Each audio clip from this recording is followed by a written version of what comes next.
Good morning, everybody.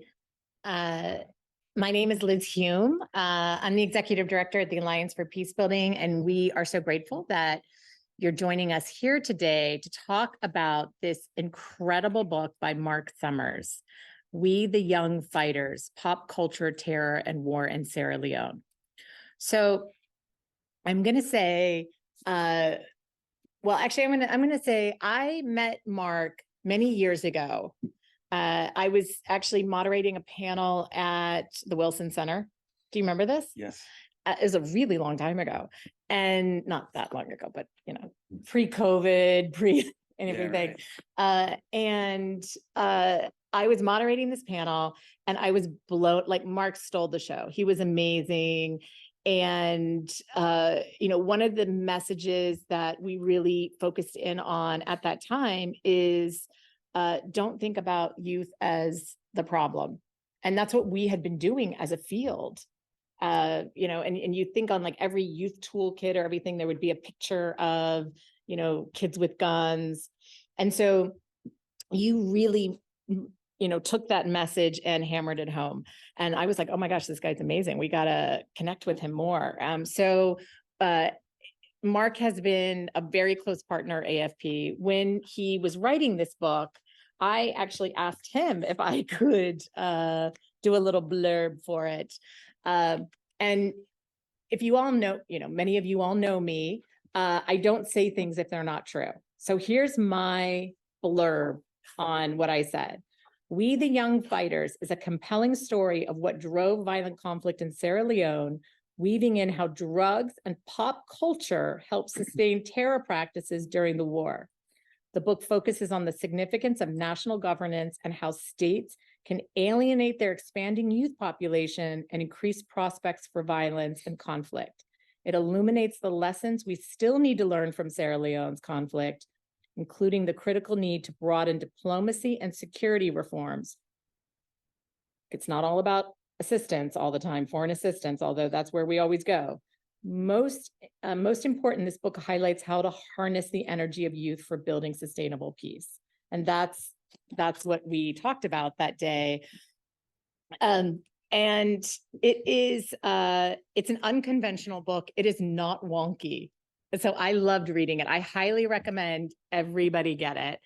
It is a great read. It's fascinating. You'll learn about Sierra Leone and pop culture. I mean, who knew Tupac would be in a peacebuilding book, right? And Rambo, but it's all there. And in many ways, Sierra Leone is a great example of how things are working and getting better. We've seen a lot of success there, a lot because of local peacebuilding organizations. We had an event here not too long ago with one of our amazing members and supporters, Livy Hoffman and Fumble Talk. So I'm so excited to hear directly from you, Marc, about this. I also want to say we have our also dear friend Saji from Search for Common Ground, an incredible youth expert. We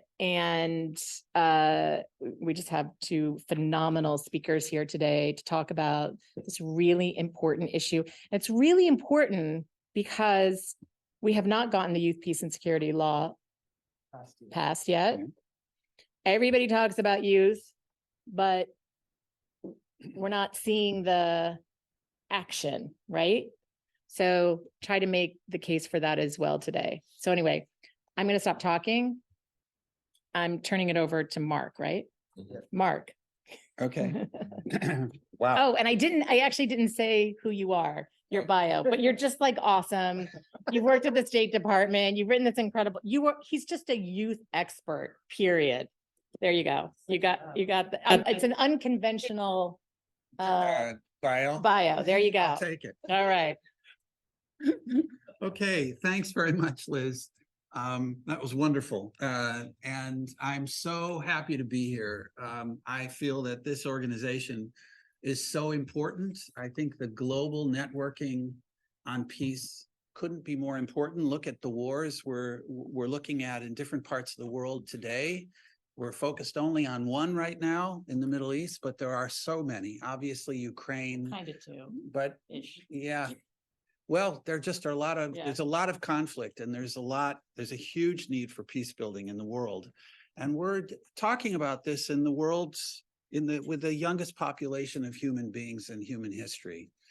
And it really comes into play in the Middle East and in Africa in particular. This book is about Sierra Leone, but it's also about young people and what it's like to be a young person in this world, and what happens, what's their sort of saga, what's their story, and how the world looks from the perspective of a non-elite youth. And I think that I want to just say that Saji and I have talked about this in the past, but one of the concerns I have with YPS is that it seems to be focused primarily on elite youth.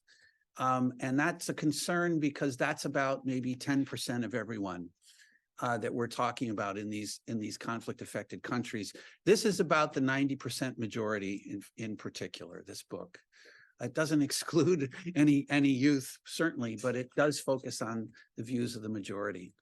Okay, so Nick, we'll get started. So I put this slide here to begin with, that because pop culture stars, whoever they are, in this country, Taylor Swift is so huge. Taylor Swift could shift the election next year if she wants to.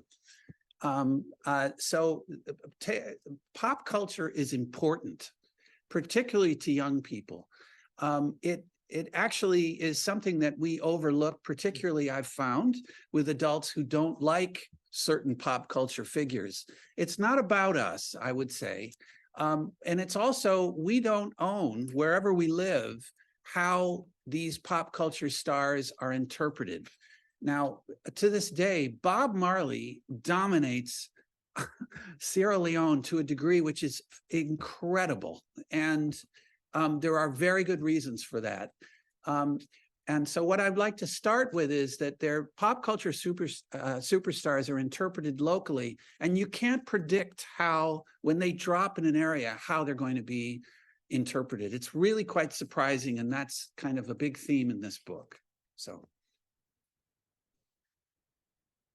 this book is about the what I came to call, when I was doing the research, the big three: Bob Marley, Tupac Shakur, the rap superstar who's very much in the news again today, and the movies of John Rambo. So this would be the first three movies that came out in the 1980s, not the ones that came out more recently. And why are they important globally? So we're now talking about the global context. Marley really spoke about injustice and active resistance. This is not passive stuff. And he is particularly important for youth, and particularly male youth, but not exclusively at all, across the world, particularly those on the margins. Marley has tremendous meaning. In this book, Get Up, Stand Up, by far was the most important song during the war as well as after the war. It was interpreted differently in the two different contexts. Tupac has an incredible range, emotional range, and subject matter that he addresses in his songs, and some of them are actually very scary. And what is important about Tupac to young people across the world is his authenticity. He is honest always. He is fearless always. He's going to say what he thinks, and he doesn't care. He knows he's from the underclass, and that's fine with him. And so he's almost instantly heroic for young people across the world. And to give you a sense of his impact, I put up this example of American soldiers in Iraq listening to Tupac's Hit 'Em Up on headphones when they went out to fight. And if that, I've listened to a lot of hip hop songs or rap songs, and that's about the scariest song I've ever heard in any genre. And so that is an example of how pop culture can be used in the context of war. It also can be used in the context of peace. In this case, the same artist and sometimes the same songs. Okay, so for Rambo, he demonstrated to people across the world, these were extremely popular and influential movies in the 1980s. I would say arguably the most influential globally across the world. And people studied these. Young people looked at these and thought, I can be resourceful. I can figure it out myself. But also, you know, everybody's watching. So the example of the Philippines, Maoist guerrillas definitely use the Rambo videos in the field. So Rambo is resourceful. He's on his own. He's in the forest. He needs no help. He doesn't even need a gun. This is low-tech stuff. And he succeeds anyway. So go ahead. So how did this book come to be? It happened, it started 23 years ago this month. I was doing research for the Social Science Research Council, which is based in New York.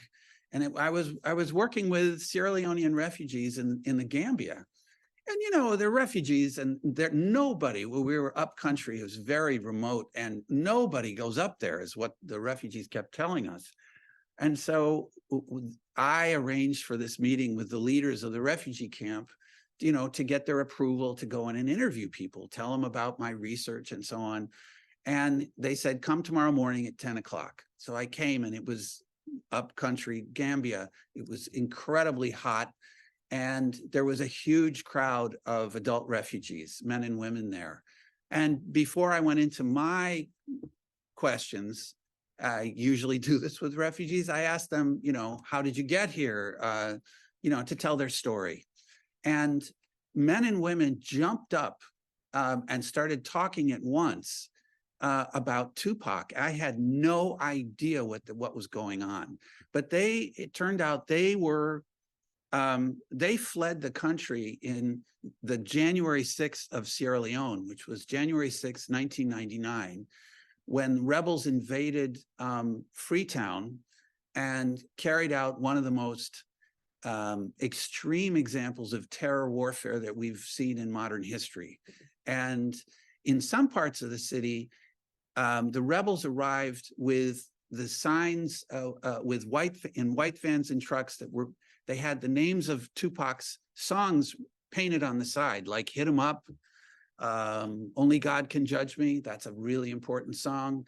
Of course, All Eyes on Me, even California Love, which kind of surprised me. And they drove in, they were listening to Tupac in their vehicles. They were stoned out of their minds on drugs. And they got out with this soundtrack and carried out some of the most horrific terror, examples of terror that I think we've seen in modern warfare.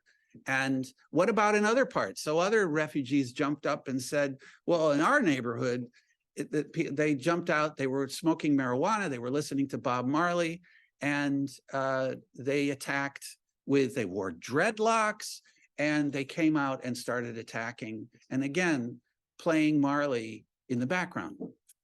So this was absolutely startling. I couldn't believe this. And I started, everywhere I went, I started asking people, you know, about Marley and Tupac, and then Rambo, because I heard a lot about Rambo as well.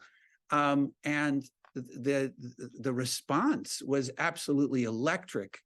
Virtually everywhere I went, I had an extended conversation about Tupac with ex-combatants. I think it was in 2002 from the LRA, the Lord's Resistance Army in northern Uganda. My goodness, did these young people know a lot about Tupac? And so that sort of the adventure began, kind of like investigative journalism in a way, to sort of find the story. And it was very hard to find funding for this because it was weird. And one of the things I learned is that adults don't like Tupac, so you can't get any money. And Tupac wants to get under your skin. And in this case, it wasn't very helpful to me, but I did succeed ultimately. USIP I was a fellow there to start writing. I got money from the Mellon Foundation, and then I was able to go to the Bellagio Center in Italy as well. So next slide. Okay, so what was going on in Sierra Leone? I'm going to give you two versions of the pre-war Sierra Leone. And this one, that's the picture of Shaka Stevens. So Shaka Stevens dominated pre-war Sierra Leone to a degree which is quite extraordinary. He was the kind of leader who climbed into people's minds and stayed there. People were afraid of him, and he was really a very dominant man in terms of his presence in people's lives. Sierra Leone has a lot of diamonds. Shaka Stevens made sure that almost every single Leone, every single cent of profit went to him and his network. He took it all. He ran the country like a business. And when you run a country like a business, and we'll get to this, because the idea of the fake state is something that I just came up with when I was writing. But it's so prevalent in West Africa and in other parts of the world, where kleptocracy is booming right now in the world. And this style of governing seems to be increasingly popular. So it's backed by state violence. When you take everything, you need to repress people because they're not going to like it.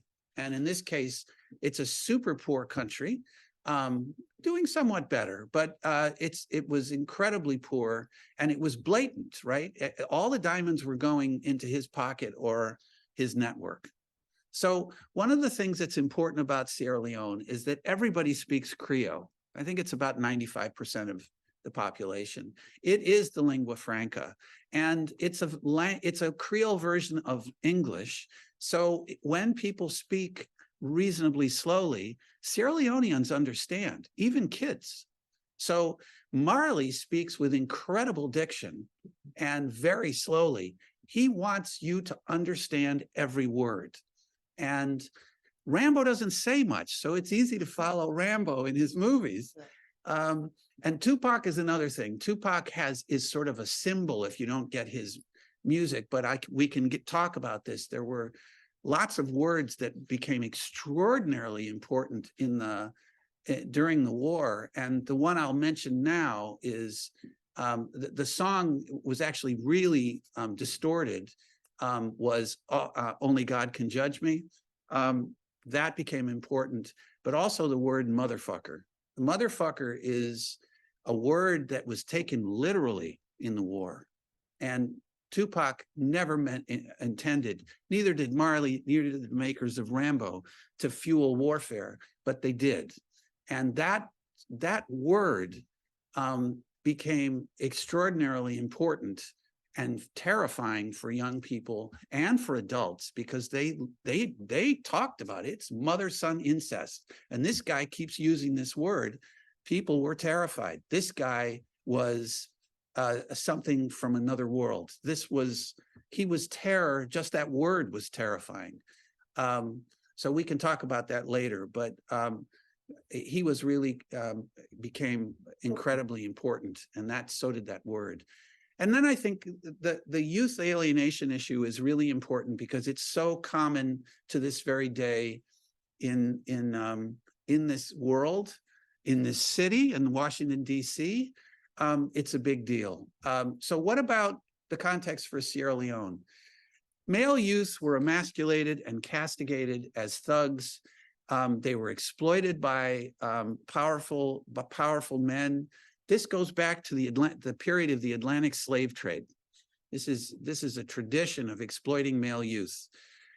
Also going back to the Atlantic slave trade is to treat female youth as subordinated. The view was that feminine power was considered dangerous during the slave trade.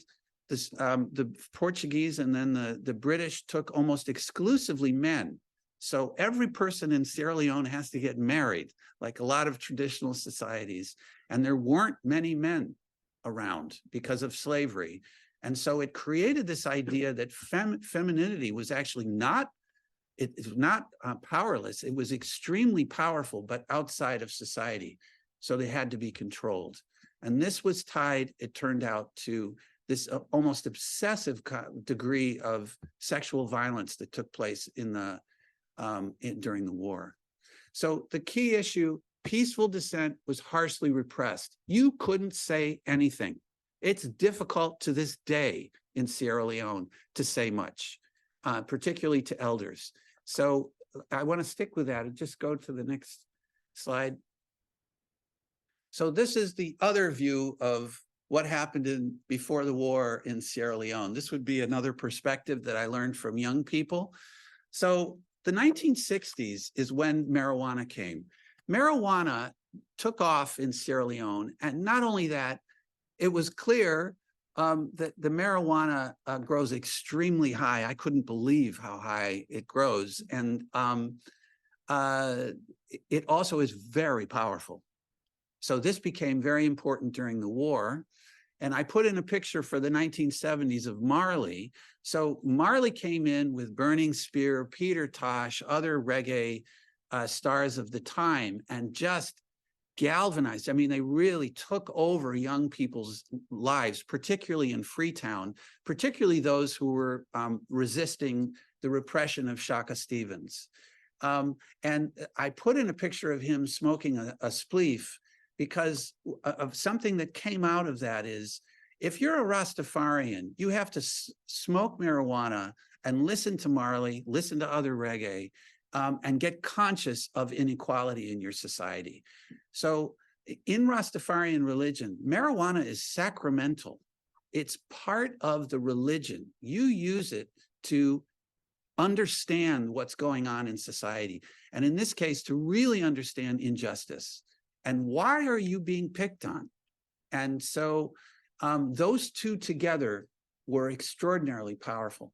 So in the 1980s, by the 1980s, Marley was across the country. And one of the things I found remarkable, that the oldest man and woman that I interviewed knew all about Marley, after the war.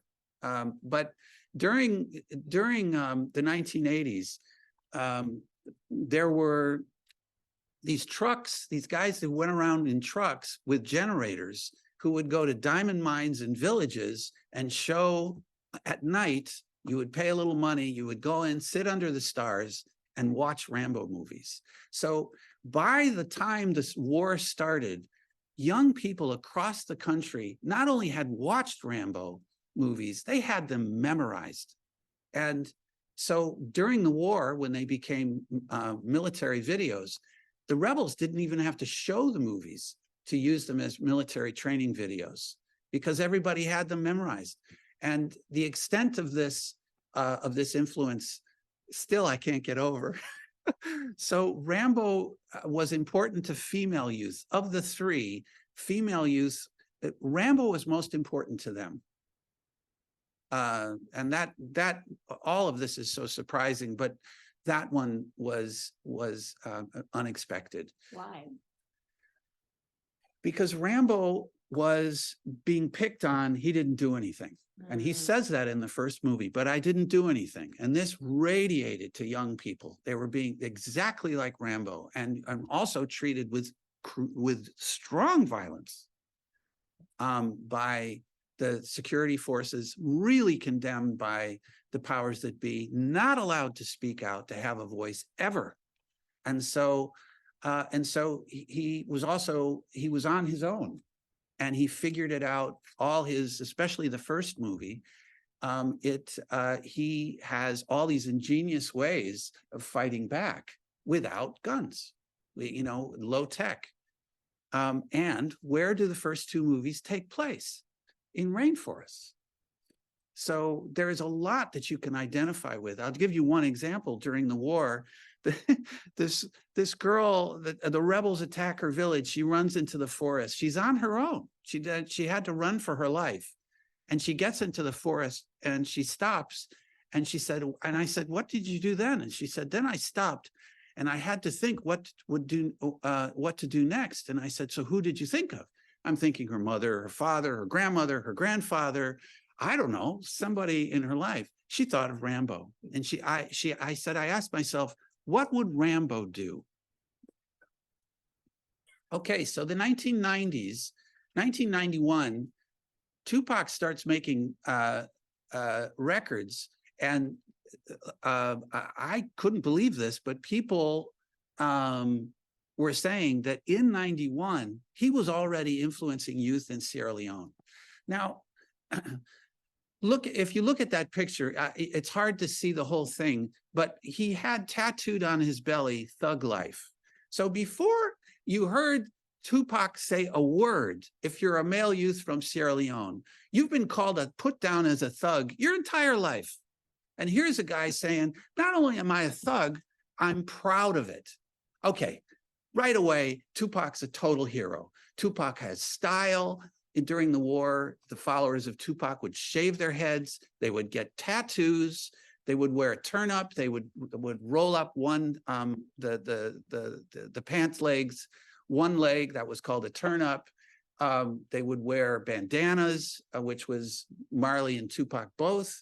And they became the Tupac crew, the Tupac group. And then, of course, most famously, the West Side Boys, who were named after Tupac.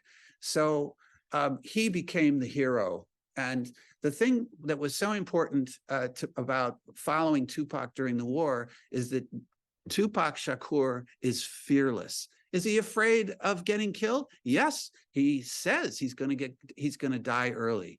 He thinks about suicide. He thinks about all these things, but he's defiant and fearless. So he's an instant hero to young people all over the world. He's a very big deal. So, Nick? Okay, I'll try to pick up the pace here. So why were these three so important? This is a photograph I took of somebody. This is during the war. I didn't know what I was taking was going to lead to this book, but this was a guy who asked me to take his picture during the war with his All Eyes on Me t-shirt. So starting before the war, young people were attracted to Marley for inspiration. He gave them confidence. He helped them understand why they were being put down. Tupac for friendship. He was experiencing what they were. It was like those two were from Sierra Leone. It's like they understood people in Sierra Leone. So those two were heroic.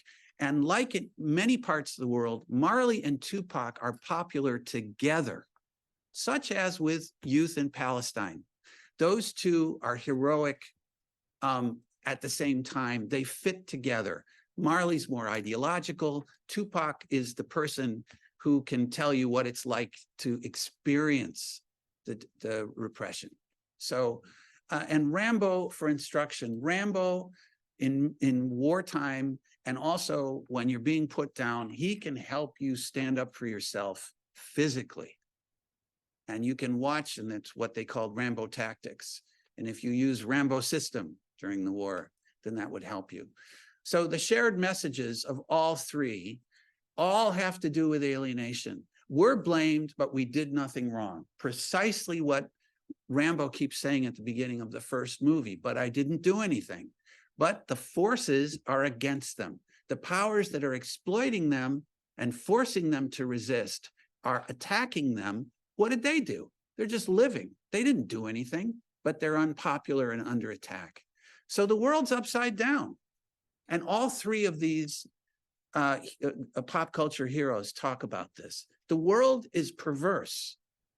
Now, a perverse universe, the world is upside down. This is a perfect kind of ideology or narrative for rebel groups, insurgent groups, and violent extremist groups. It's not that different. And so little did anyone know these three could be exploited for wartime purposes. So they were so important from what I could tell, it would have been impossible for military leaders not to draw from Marley, Tupac, and Rambo, because they had overwhelmed young people, the younger generation in this super young population. How could you not draw from them when that's what youth were talking about, thinking about, idolizing, They were looking like their heroes, acting like their heroes. How could you not draw from them? Well, they did. And so I want to talk about the terror warfare recipe that I learned doing this book. All of it is taking place right now with ISIS in West Africa, to some degree, I would say quite a bit in Mozambique, and to some degree with al-Shabaab in East Africa. But let me just go through the recipe because it applies to today. The first is the weakness in governance. CVE, one of the reasons why it's not really set up to be that effective because it focuses on local issues, but the problems are systemic and come from the national side. And a lot of times donors don't want you to do that. That's controversial. And so CVE is really set up to have minimal impact most of the time. But the terrorists seem to know this, and so did the rebels in Sierra Leone, that it's state violence, it's weak service provision, it's high corruption, and in this case, diamond theft. It's like blatant, it's obvious. We don't care about you, we won't give you anything, and if you complain, we'll beat you up. That's governance. Okay, and then you exploit youth, right? There's so many of them. In Sierra Leone, there was sexual slavery. There were fighters, small girls units and so forth, but they were raped obsessively as well. I think the main issue in my analysis is sexual slavery. This is what ISIS did when they were fighting. They took women and turned them into slaves, a good number of them, particularly the Christian Yazidis. What about boys? You drug and manipulate boys and male youth to become terror weapons. You have to drug everybody. All youth, all children were drugged for the entire war. The rebels boiled water with marijuana in it. They put marijuana in all the food. Some of the ex-combatants said they were high the entire time they were fighters. They couldn't even remember some of the things that happened to them. Being drugged was a common aspect, and it seems to be very useful for terrorism, for creating boys and girls to carry out terror activities. But what do? This is very common with violent extremist groups. You terrorize civilians, but you kill relatively few. If you're going to carry out terrorism, you're not going to kill people. This is not Central Africa where you try to exterminate the ethnic adversary. This is terror-based warfare where you attack people, but you don't necessarily kill that many. So you avoid fighting opposition forces. If you have a lot of young people who are high on drugs, forget about it if they fight conventional warfare. They have to avoid conventional forces.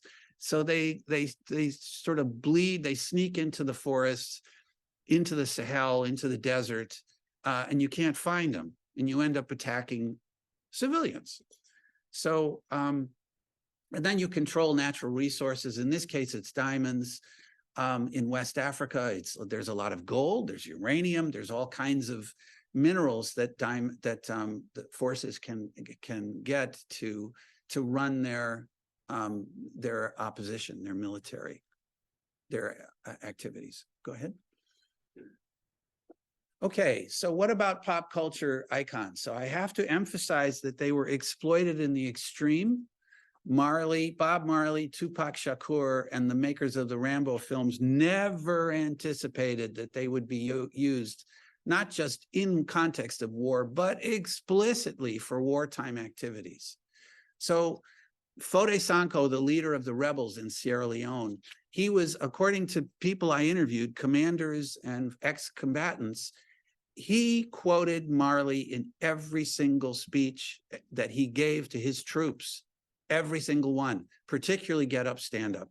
But there were them belly full, but we hungry, there were so many. Natural Mystic, there were a large number, but Get Up, Stand Up was really, it was almost the anthem for the rebels during the war. The song "War" was rewritten as a rebel anthem as well. So and then at night, what the males would do with their commanders in the field was smoke marijuana and listen to Marley. So Marley, being a rebel, being a resistor, became almost like a Marley fighter, a freedom fighter, right? That's what they were told that they were doing. They were being like Marley.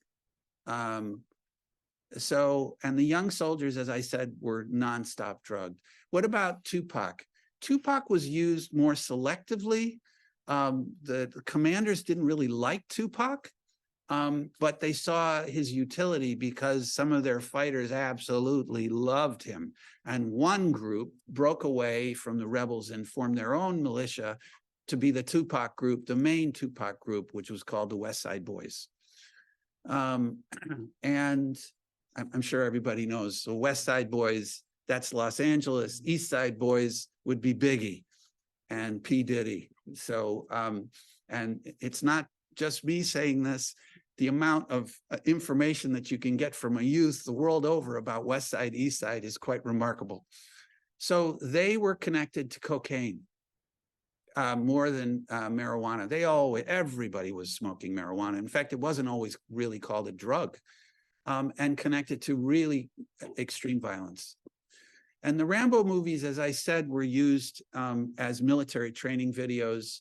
And then also there were a lot of some of the toughest, bravest commanders were named different kinds of Rambos. There was Nasty Rambo, there was Young Rambo, there was CO Rambo, there was Red Goat Rambo. There were about, I don't know, I counted something like 30 different Rambos. And then this guy in this picture is doing the American flag bandana, which would be associated with Rambo. So after the war, what happens? Well, Rambo, the war's over. So Rambo movies, you know, people had moved on to other movies, other films. But Tupac, you can see here in this mural in Freetown, was really associated with gang culture. But that would be from the outside. So this woman is looking down. She hates Tupac, I would imagine. Most adults in Sierra Leone did and probably still do. But what about male youth who didn't get anything from peacebuilding, from post-war? They got nothing. They were still treated like losers, like thugs. So here's a quote. "There were so many sufferers here. I used to hear about people who succeeded, like Tupac. I'm from nowhere, but someday I can make it. Tupac is an example for us." And now that was a really representative quote that I heard from male youth in particular all the time. The reverence for Tupac is remarkable. What about Marley? Oh my God, where is there not Marley in Sierra Leone? I'd like to know. He connects to everyone. He inspires Sierra Leoneans, and this quote from at the end is from a female youth who summed up how she carries on without and not giving up.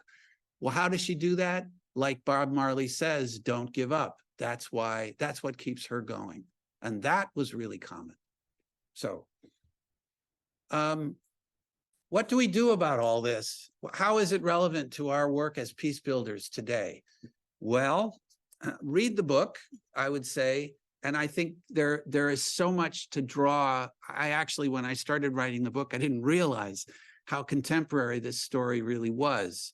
So I think you'll find in all the places where you work that most young people feel alienated, just like those in Sierra Leone. I mean, not just most followers of Trump talk about alienation as the main motivation of their life, of their political drive. Alienation is so common in today's world, but with regards to youth, the world's upside down. What did youth do? Why are they being attacked and blamed? How come everyone's against us? We didn't do anything. Why are boys always seen as bad and dangerous? You know, what did they do? And if they're stealing to survive, Well, a lot of times, you know, if you want to not be harassed in a city in Africa, I learned what you do is you sell drugs and then you're protected. Why is that?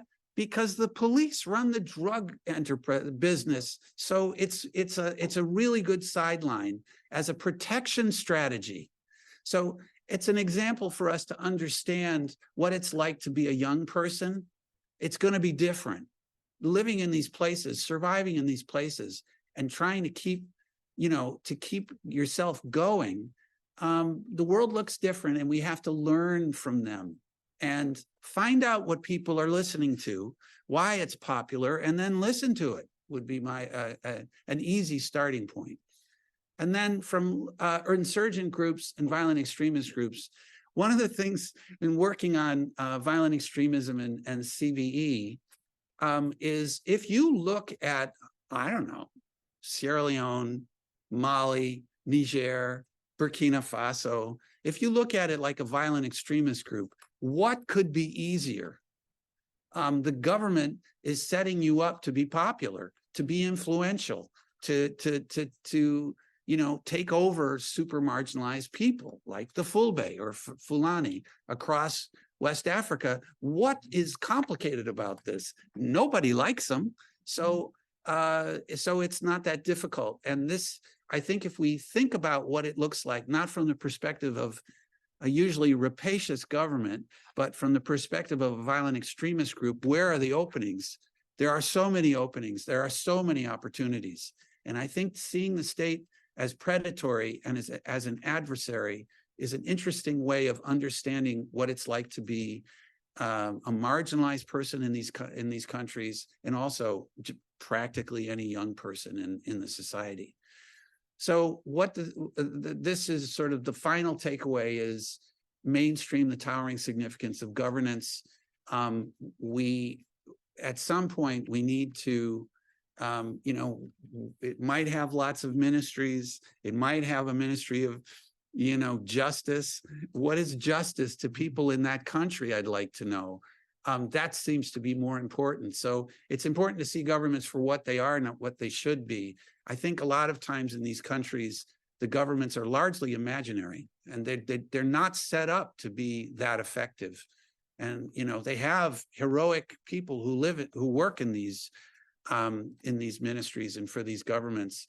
But the overall effect of the government is not intended to be effective, to provide services and protection for citizens. And I think it's important for us to understand this if we're going to actually be effective as peace builders. So I'll leave it there. Just the next slide.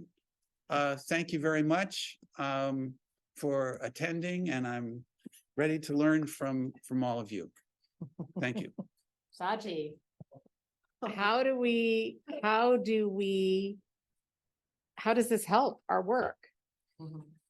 I mean, I think that's the, you know, that's where you want to take it. Sure. Thank you again. It's hard. Thank you for that. Thank you, Marc, for the presentation, but also opening our mind, but more importantly, our heart to the hidden reasons of how to understand exclusion and dignity, and really bring that up to the forefront as we understand the youth culture of today and the political culture and resistance cultures of today. So you really shed a lot of light. It's hard to follow you. It's freaking me out. Yeah. But, you know, there just several key points I want to reflect on. You know, one, my own personal story growing up in Sri Lanka, I was listening to Bob Marley. And I was arguing with my friends at the time, like, what are the hidden messages in Bob Marley? Get up and stand up, right? I was thinking he was actually secretly speaking to me, like really understanding me when people didn't understand. I felt like no one understood me. I was a chubby kid, still chubby, and people were harassing me, and no one could speak to that. So he was secretly my message of consciousness. So I can relate, as you were talking about the young people there, that this is not a unique circumstance just to Sierra Leone. It was far away in Sri Lanka in a similar fashion, feeling frustrated and misunderstood. Now, fast forward that, you know, to this, a few years later, I was growing up in California. I recognized the East Coast, West Coast rivalry of gang culture because I was working on gang prevention programs in LA. And we had the similar conversations there about the sense of feeling excluded, misunderstood, and wanting to be heard. And the only way to be heard is to make some noise.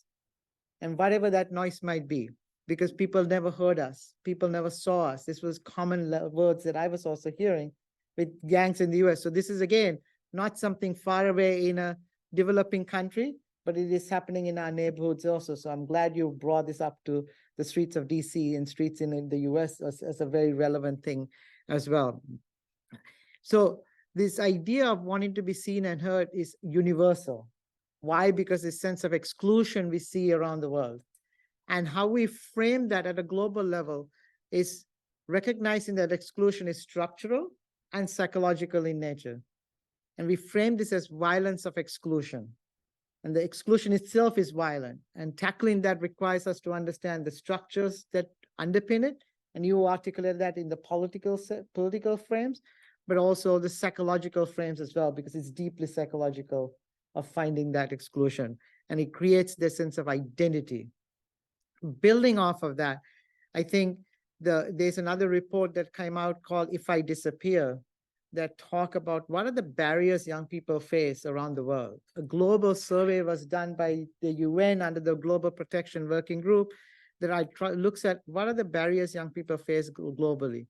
And what it recognizes is the biggest barrier young people face, number one, is in our culture. It's socio-cultural barrier. That means it's in our family, it's in our neighborhoods, in our communities. Second biggest barrier is political. Third is financial. Fourth is digital. Physical is the last one. We often think physical is the most important barrier. But when you talk to young women and young men around the world, this barrier is in our families first. Also, the political is important to recognize. So, and for us, within Search for Common Ground, for example, we've recognized for many years when we engage young people around the world, and how we start our work is really igniting the heart. So how do we ignite the heart of people to speak to people? And that's not bringing them around the room and having a workshop around peace and peace building, right? It's about really using participatory theater, music videos. And in Sierra Leone, for example, and Liberia, we started during the war by giving young people who were in the bush and outside the bush a mic to start their own radio program, which led to 14 years of a radio program that really led by young people, speaking to the hearts of young people in the bush. The current recently appointed Minister for Education in Sierra Leone, one of the youngest in the country, one of his starting programs was in the Golden Kids Newsroom, our friend, right? He started with as a Golden Kids News reporter because they were able to speak in a language that spoke to young people's hearts. So when you ignite the heart, then what do you do? Then you have to ignite their mind, the intellectual side of them. What does this really mean? And to process it, make sense of it. And then how do you tool it in a way that people can act on it in a constructive way? We saw the repercussions of not having the tools and the resources to act in a constructive way. But now we have an opportunity to understand that and channel it in a way that can be constructive. And so all this is to recognize the power of today's young people's movements. It's the resistance movements today, for example. There's a whole field. We don't have to feel alone, though. There's a whole field built up around understanding this issue. Let's start with the policy panic that you mentioned. I'm going to frame this as a policy panic, right? Governments have responded to young people from a place of a panic. We don't know them, we don't trust them, we don't acknowledge them. So let's try to control them. And what the global community has come together on is, how do we shift a policy panic-based approach to a policy opportunity approach, right?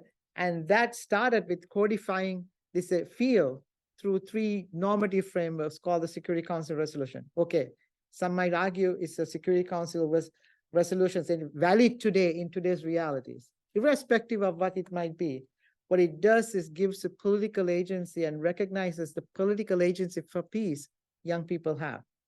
It doesn't go down the ugly path of asking, why are young people joining armed groups? Why are young people doing drugs? but it asks us a question that Marc Sommers asked many years back is, why are most young people peaceful? Think about that for a second. If you listen to that presentation and go away with this question that, why are these people doing drugs? Why are they so violent? In Sierra Leone, there was a stereotype, in Liberia, young men with guns like this, shooting like this, right? That's a stereotype. If we take that, we have lost the essence of this presentation. It's about the sense of dignity of young people as well. And you do a remarkable job bringing that to life in this book. But how do we think about changing the policy panic to policy opportunity? There are multiple forms of doing that. So the norms framework sets it up through 3 Security Council resolutions. Second is then getting institutions to act on it. It's a whole field. The African Union has a 10-year strategy on it. The European Union has a strategy. Liz mentioned that the US YPS Act is a stepping in the right direction that needs political buy-in for it. That actually for the first country in the world, the US government, US Congress introduced a bipartisan House resolution on youth, peace, and security, shifting from a policy panic to seeing young people as partners in peace and security.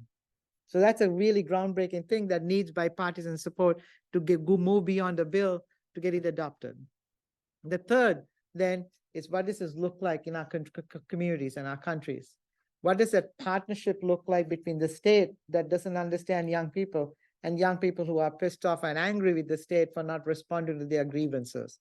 There's a whole level of work that is being rolled out now for that. So just want to frame it that way, to take the book inspired by it. How do we make it relevant now when we think about young people's exclusion and grievances, and find a way that we can address it without feeling stuck, not to borrow your previous book's title, but to feel that we can do something individually and collectively. So be happy to be part of that conversation after this. Thank you. Okay, thank you, Saji, because that is so critical, right? This information is so fascinating, but what do we do with it? Just a little side note, as you kept talking about Bob Marley, I used it in a conflict prevention way. When one of my daughters was a little kid, she was quite whiny. And so I used to sing the song to her, but change the words. Her name is Ella. She'll kill me for saying this. I used to sing, "No, Ella, no cry." So I used to always sing this all the time, right? Whatever it takes, right? No, Ella, no cry. Anyway, so my kids thought I made that song up. And one day I'm driving in the car and they're like 4 years old and the song comes on the radio and one of my daughters goes, "Oh my God, Ella, it's your song is on the radio." Anyway, see, so Bob Marley can be used for that way too. I will say there was also a really beautiful cover of that song that was in I didn't do a great job. Well, no, it was beautiful enough, I guess.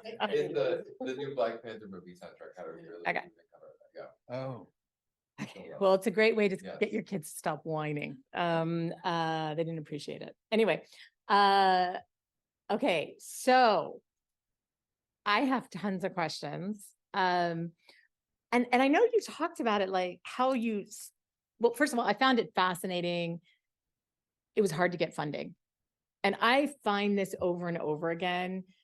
You got to innovate the field. You have to move the field forward. And it's hard to find funders that want to take risks like this. So I think that's a message that comes out of it. And I'm glad you started off that way, that funders, bilateral, multilateral, private donors, we have to take risks and think outside the box on these things. So I think that's one of the first points that I think is really clear. The pop culture issue is fascinating, and we don't pay enough attention to it, right? In terms of the impact it has both on good and bad. And you talked about Taylor Swift. I mean, she's like all over the place right now. I don't know if people saw the skit on Saturday Night Live, but that was the whole point of it. It was hysterical. Google it. It was like I think it was the week before. But that was the whole point. It's like, nobody cares about even the football games. They care if Taylor Swift is there. And And, I think it was also a big deal if she, if she said something about the elections, I think in the last election cycle, right? And this cycle too, right? So, and as you were saying that, I was like, who should we be reaching out from a pop culture perspective? From, who are the next ones? So anyway, and I also have to tell you, even as you were talking about it, when you said the girl said, what would Rambo do? It's fascinating as crime is rising in places in the US. And my daughter, the one who was a little whiny, one of her favorite shows was, she's gonna kill me, is SVU, Special Victims, right?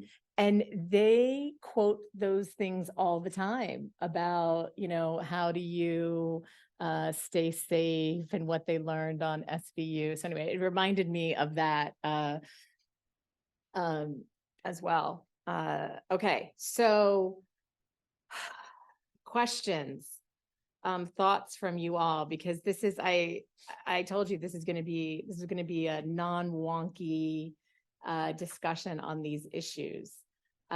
Questions, thoughts, where do we go from here? Well, thank you, all three of you. Yeah, you have to turn that. And Mark, thank you. That was actually a gripping PowerPoint presentation, which I've never seen before. Just really fascinating stuff. My name's Katie. I work for IOM on peace and security issues right down the street here. And yeah, two questions. One is practical. And you talked at the end about how this can help us, I think, from a preventive perspective, how thinking about these. I'm wondering about whether anything from your research would be helpful in terms of rehabilitation and reintegrating young child soldiers, former child soldiers, or youths, and which is almost an impossible task. So any guidance would be great. And the second question is a little bit more theoretical, but you had a picture up of Tupac, a mural that said the West Side Crips, actually, and but you seem to, and I may have misunderstood this, but seem to resist drawing too many parallels with gang life, which is then something you brought up.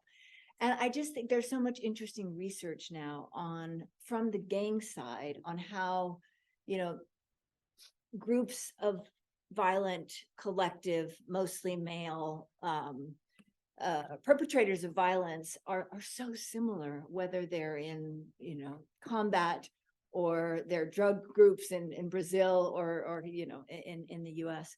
And so, yeah, did you get anything from that in terms of there's much more established maybe recognition of the role of music in traditional gang research than there has been in child soldier research, and whether that was helpful to you, and if you think those parallels are valid, I guess is the question. Thanks. And to tag on to that, to this day, people still think Tupac is alive. I was listening to an NPR show on Saturday, and it was all about the theories around Tupac still alive. So anyway, I just wanted to, how that plays into it.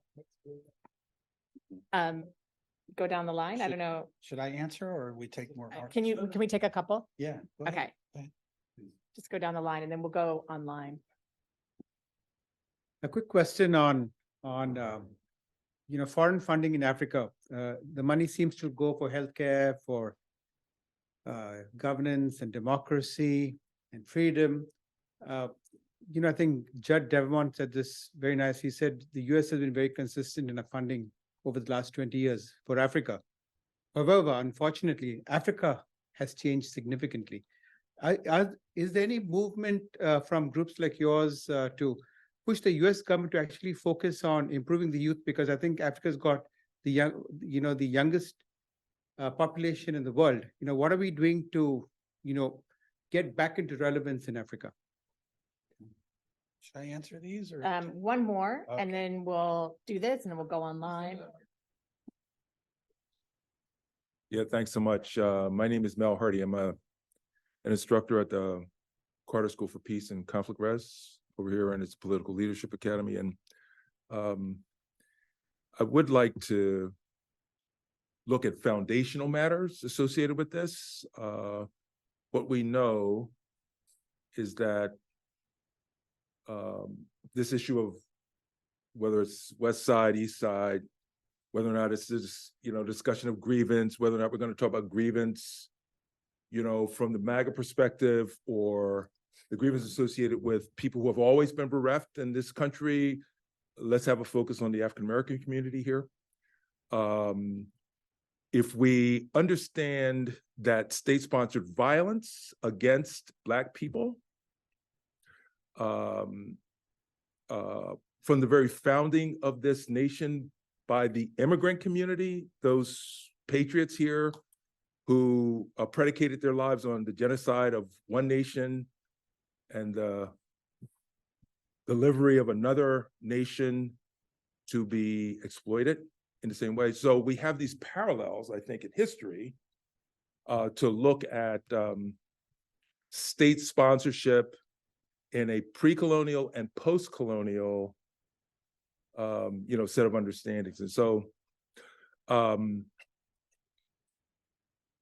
in many ways, I think some of the grievances is that many of our bereft communities are not allowed to participate fully in the mainstream economy. And so there has to be the development of a parallel economy that's underground and not sanctioned and subject to state-sponsored violence. So I'm very interested in your book because I focus on the role of the arts in peace culture transformation. That's my thing. And I focus on honest brokers, which I consider to be museums and libraries to be. And so I'm also too old. I'm one of those old people who never listened to Tupac, but I will now dedicate, this is gonna be a challenge for my wife. She's not gonna want to hear it.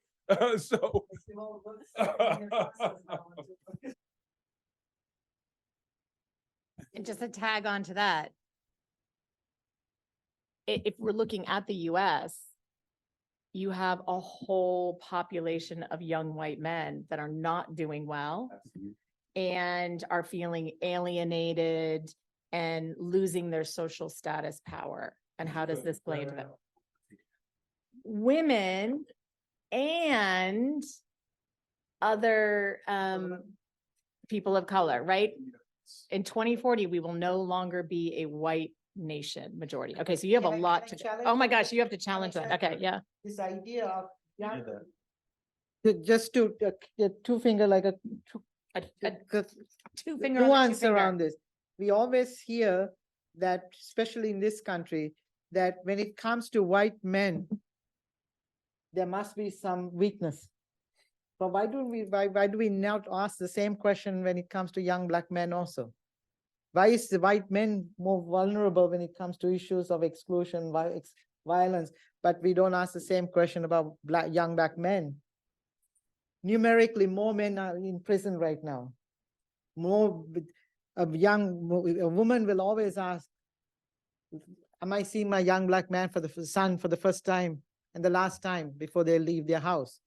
Right? So this issue of vulnerability and weakness, of fragility, needs to be unpacked, not just from a white perspective as well. I understand. I'm going to have a two finger on your two finger on the two finger is because whether we like it or not, white men still hold a lot of power and can do a lot of damage. So, if we forget that, we do that at our own peril. Okay, so there you go. All right, there you go. So, okay. There's one more here. One more here. Yes. oh my gosh, we're gonna have okay. My name is Ibrahim Fofana. I'm from Sierra Leone, and I work with the Embassy of Sierra Leone as cultural and education attaché.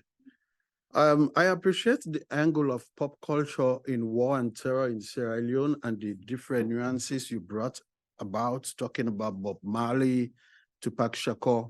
But like my friend here rightly mentioned, those two were not particularly singled out to influence only Sierra Leone. These were international icon in the music world. And don't forget that reggae was like the music of resistance, the music of the oppressed. So wherever you have a community of those kind of people, you would always notice that reggae music is alive. So you've seen that young man in the war period wearing a Tupac Shakur t-shirt. It's not like a trend. That could have been an isolated instance. Also, if you look around more generally, I was in Sierra Leone when the war started. I just finished college, and I was there until after the war. So I witnessed everything, especially from the Freetown angle. Most of these people who were part of the rebel groups, they would use whatever they have at hand, not because of any specific reason. So the bandanas that you saw them wear, the Tupac Shakur, the Bob Marley t-shirts, if they raided somewhere and that's where they find, that's what they find, that's what they would put on. It's not because they believe in those people. Yes, the movie of Rambo was universal. I mean, at that time, they look at it like this is a man who has succeeded resistance. He was in a bush, you call it the rainforest or whatever, and he managed to survive. So they look at those movies as survival movies, giving them ideas as to how to go. But coming back to your book, I think from what you have explained, I haven't read the book. This would make me want to buy it and read it. From what I noticed from your explanation, there are a few things that needs to be put in its historical context. For example, the photo you showed of Shakur Stevens, the president, that's not him, that's his son. Yes. And also your angle about the diamond business and Stevens' era. Yes, the Stevens regime was corrupt, very corrupt, to the point that young men would finish high school and college and they would be without employment for maybe 5-10 years. I left college in 1990. I didn't get employment until 1996. So for those kind of system, and during that period of time, you would realize that there was a huge, group of disgruntled and dispossessed and whatever you want to call them, youth waiting. So for the war to start, they already had the foot soldiers they wanted without even doing any recruitment. And also you mentioned something about sexual violence during the war and how that is related to slave trade. I find it very difficult to make that connection between the slave trade and sexual violence. Yes, during the war, sex was used as a weapon to get young ladies and women to feel vulnerable, so to speak. I mean, it's like, for example, when the rebel tactic was like they attack a particular, most times they do it in small settlements where they can easily terrorize a few and then they run away and go to the bigger settlements and tell people the stories of the rebel. So what they would do, they would use sex and rape as a weapon to get people to panic and flee. So all of that, I think maybe the way you presented it did not show the complete true picture of the war and the terror. It's also understandable if you were in the Gambia talking to refugees who have left Sierra Leone. The Gambia and Guinea were the most two immediate places they would want to go so that they can have whatever supports to come to Europe and America. So it's possible also that they may have twisted the stories a little bit just so that they are, because they're expecting, exit. But then maybe, we need to look at some of this from another angle. You were working with Search for Common Ground. Search for Common Ground was big in my country during the war period and immediately after.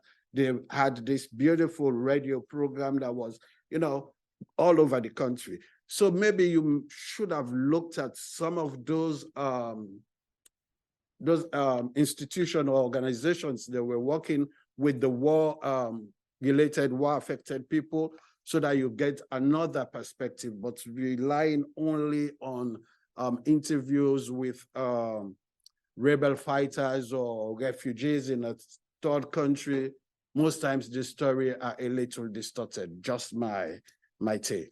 Thank you very much. All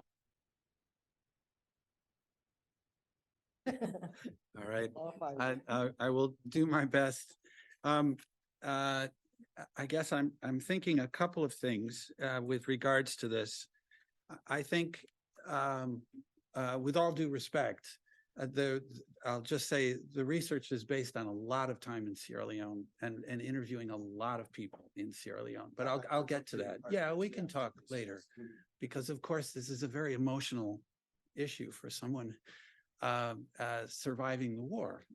So, but what I was thinking is a lot of this, what this means for Mel and his wife to listen to Tupac at home, for example, is getting out of your comfort zone.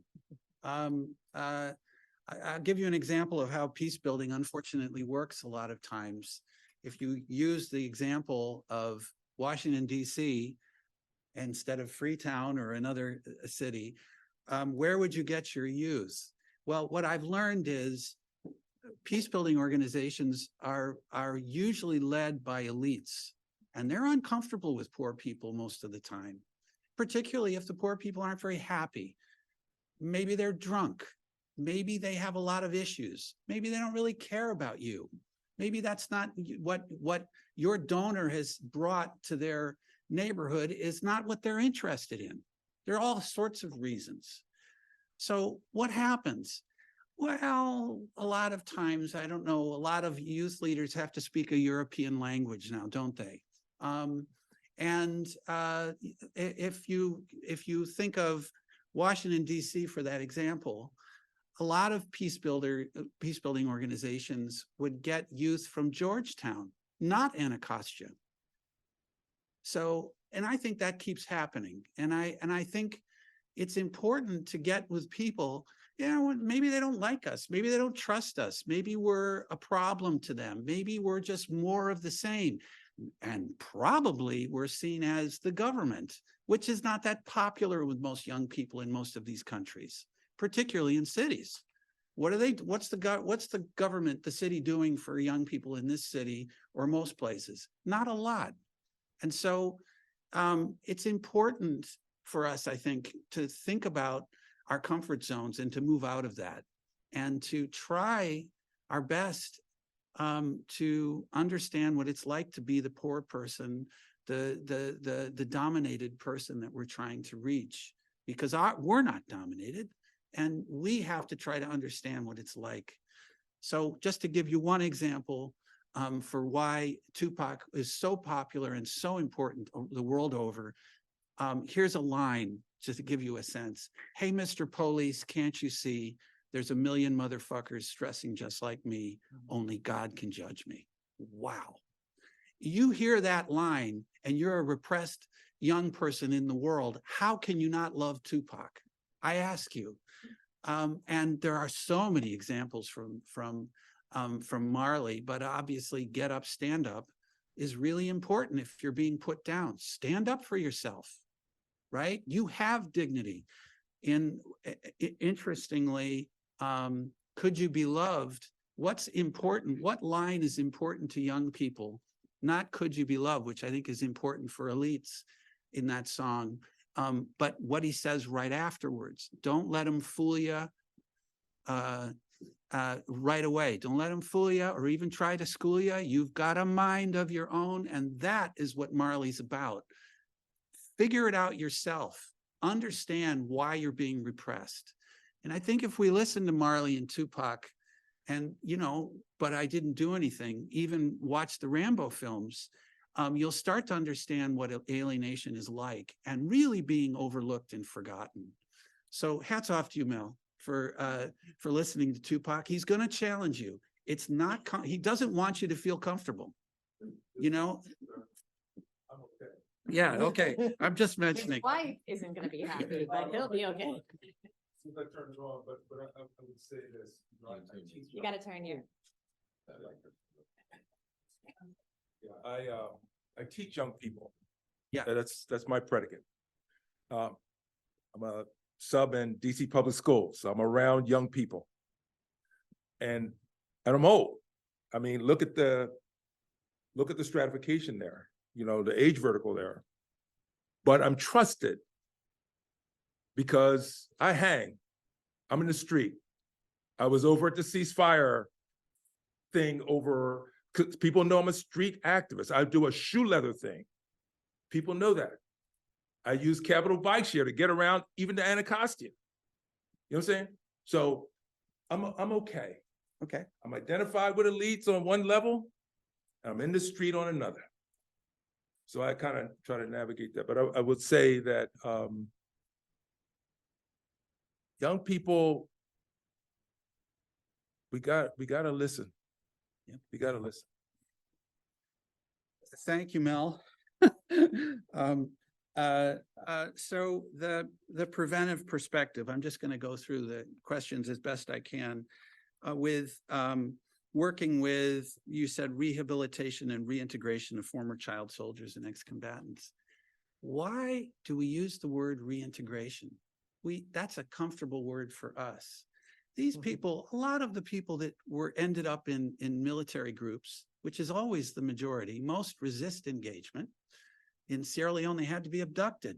Almost nobody joined. So reintegration means that they were integrated before the war. That didn't happen. That's just not reality for most young people. So we have this idea that people were integrated. And I think it would be important to find out from these young people what life was like before the war. And my guess is that a lot of them are going to tell you that, you know, the elders, the leaders didn't like them very much then either. And often they have a motivation where someone in their family was mistreated by the police, you know, got arrested for a charge that they didn't do. I think it's important to start with that as what instead of this idea that communities are functional. I think that's one of the biggest problems in peace building is that we use this word, the community, all the time. What community? You're dealing with alienated people, and they're usually marginalized by some of the leaders in their quote community. So a community doesn't connote dysfunction and exclusion. It's not a very useful term. Neighborhood, village, I think that's more useful. So I think our mindset needs to be changed in that way. The gang side that you mentioned, well, sure. I mean, the gang side is expanding dramatically with urban refugees world over. Gangs are a place where young people, particularly male youth, can feel like they belong. So there are lots of gangs that aren't violent, by the way, or they're called gangs. They're actually just youth groups of down and out guys. And then there are youth groups of down and out gals. Sometimes they're together. So I think, yes, there's a focus on gang research, which I think is very useful. And I certainly have looked at that. There's some very good research on gangs in Sierra Leone today, actually.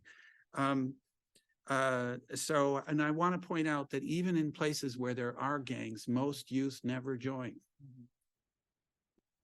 Most youth never. I think in Central America, it's 5%. You know, in a neighborhood, and another 5% are supporters, but it's 90% don't. The Tupac theories of being alive. Well, I think it's a sign, you know, so many stories. How could a guy die and then put out album after album after album, hundreds of songs in Tupac? Tupac was like Schubert or Mozart. Tupac could put out 9. I mean, think about this. The guy was brilliant. Tupac could write 9 songs in a prison cell when he's worried about there is a contract out on his life. How do you do that? I mean, he was a really he was exploding with ideas, and he put out so much music that was recorded and came out after he was, well, as far as we know, killed. And so I think that was one of the reasons why it promoted the Tupac Lives. But also I think he was so important to young people, he still is, that they didn't want him to die. So I think they wanted to believe in that. So the Africa issue, David, yes, I think improving youth work has to start from where, and I know this sounds corny, but it does have to start with what they're interested in. And I don't think donors often work that way. I think if you ask urban youth in most of the world, where's your problem coming from? If they don't mention in the top 3 the police, I'd be kind of surprised. So why are the police or security forces? Why are we, why can't that be part of our work? I mean, the idea of coming with a package for peace building, it means that you want youth to act in a certain way and be part of your program, and then say you like it to the evaluators and stuff like that. And they do not care about your programs. That right away sets you away from them, and that's not their interest. So there's a problem, because one thing I learned in a research for an earlier book is that the way programming works for youth, and this I got in research many times, is that there's such pressure on practitioners to demonstrate positive results, even in the first quarter with youth, a first quarter of a program, that of course they go to well-adjusted elite youth to their programs, because they need to deliver positive results. So the result of your program, unintentionally, without question, is promoting inequality among youth cohorts. It's actually, a successful program can actually make things worse, because it shows that the insiders get everything. And so you're promoting nepotism, favoritism, those boys, those girls, they get it all. And then you ask people who are not in a program, oh yeah, that one's connected to this person and to that politician and to that chief, and so on and so on. And now you've just made things even more unstable. If you want to deal with alienated people by keeping them out of a program and putting the favored ones in, you're going to make things worse. And unfortunately, our industry works that way quietly, and it's dysfunctional. So, I mean, I think, Mel, the kind of work that you're doing is remarkable, and I salute you. And it's the one thing I would say about state-sponsored violence against Black people is it's not just here. And it unfortunately, and sometimes, sometimes it's everyone's Black and there are certain groups that are being picked on. And then sometimes, Marley is really popular with the Maori in New Zealand. And so is Tupac, obviously. How could they not be? And so, because those issues that come from Jamaica and from America resonate as real in New Zealand, just to give you an example. The white alienated youth issue, and white men hold a lot of power. Only some, I would say. There's this concept of hegemonic masculinity, which to me is not a concept. It's actually, this is how gender actually works, where a small number of very powerful males dominate and emasculate most other males and set standards for what it is to be a man that are impossible to attain or to hold on to. And so you have masculinity that's incredibly unstable. One of the outcomes is domestic violence all over the world. And then you have subordinated female youth, but women and female youth, but not all, because some women are actually doing fine and at the top. But primarily, so I'm not, I think it's dangerous to see things in terms of male versus female, but also to look at the power dynamics, in this case, within male cohorts. Ibrahim, thank you for all your questions, and I look forward to talking to you afterwards. I've been in Sierra Leone doing this research many times. So Gambia was just the example of where it started. Actually, I'd already been there during the war twice doing research. The issue of reggae music being relevant across the world, I think I've made that, there's no question about that. Is Marley popular to this day? I think there's no question about that, not just in Sierra Leone. And Tupac seems to be undergoing a revival globally. The Tupac and Marley t-shirts, according to my research with ex-combatants, and were actually very important. And they were called government property. So was marijuana. So if you were sometimes ECOMOG soldiers, if you were wearing a Tupac t-shirt, you were automatically seen as a rebel, and you were arrested or whatever. But one of the reasons why villages were attacked or towns were attacked were to get those t-shirts. And even the Kamajos needed black t-shirts, particularly Marley t-shirts, because their traditional outfits would fall apart. So they wanted the Marley t-shirts, and then they put the charms on those. So that Kamajos were a civil society group fighting on the government side. The issue of sexual violence, I'll just finish with that. The sexual violence issue, according to my research, was really obsessive. To give you one example, one soldier, if they had enough food, a rebel would have maybe 4 wives. When they didn't have food, they were executed or pushed out. The wives were, but on a regular basis, according to interviewing male ex-combatants and female ex-combatants in particular, was that a husband might go out on a food finding mission during the day, and part of what they would do if they found a woman was to rape them. And then while he was away, his wives could easily be raped by any of the men who were back in the village. And that's just to give you one example. There were caves where there were sex slaves kept who were there in addition to their wives, that were just raped. They were just available for anyone who wanted them. The obsessive level of sexual violence in looking at many different wars in my career is off the charts. And so I had to start to understand what are the sources. And one of them, according to the research, is the sexual, the issues that arose for masculinity and femininity during the slave trade, but there were many more. One of them was porn. So the rebels were watching porn and then enacting that, what they saw, which was the practices had never been seen or in Sierra Leone in its history in some cases. So there were a lot of reasons, and we can talk more.